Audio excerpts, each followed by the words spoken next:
ഞാൻ ഇന്ന് കേട്ടതിൽ വെച്ച് ഏറ്റവും മനോഹരവും അർത്ഥപൂർണവുമായിട്ടുള്ളൊരു വാക്യമുണ്ട്. അതിങ്ങനെയാണ്: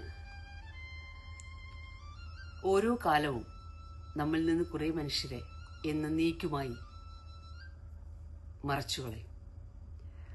അത് നാം എത്ര ഇൻവെസ്റ്റ് ചെയ്തവരാണെങ്കിലും എത്ര സ്നേഹിച്ചവരാണെങ്കിലും, എന്നാൽ അതിന് പിന്നിൽ വളരെ ദൈവികമായിട്ടുള്ള ഒരു കാര്യമുണ്ട് എന്ന് നാം സമാധാനത്തോടെ മനസ്സിലാക്കണം.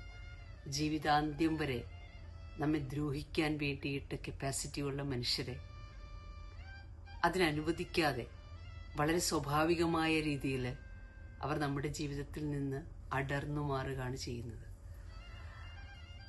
നമ്മുടെ ജീവിതത്തെ വളരെ പൂർണ്ണമായി അടുത്ത ഒരു ഫേസിലേക്ക്, വളർച്ചയുടെ അടുത്ത ഘട്ടത്തിലേക്ക് നമ്മെ കൊണ്ടുപോകാനായിട്ട് ആ മാറ്റം വളരെയധികം സഹായിക്കും. നിങ്ങളുടെ ജീവിതത്തിൽ നിന്ന് ആരെങ്കിലും അങ്ങനെ നഷ്ടപ്പെട്ടു പോയിട്ടുണ്ടെങ്കിൽ അതിനെക്കുറിച്ച് ഓർത്ത് വീണ്ടും വീണ്ടും ദുഃഖിക്കാതെ അതിലൊരു ദൈവീകമായിട്ടുള്ള നിയോഗമുണ്ടായിരുന്നു എന്ന് സമാധാനമായിട്ട് മനസ്സിലാക്കേണ്ടതുണ്ട്. ഓർമ്മയിലിരിക്കട്ടെ.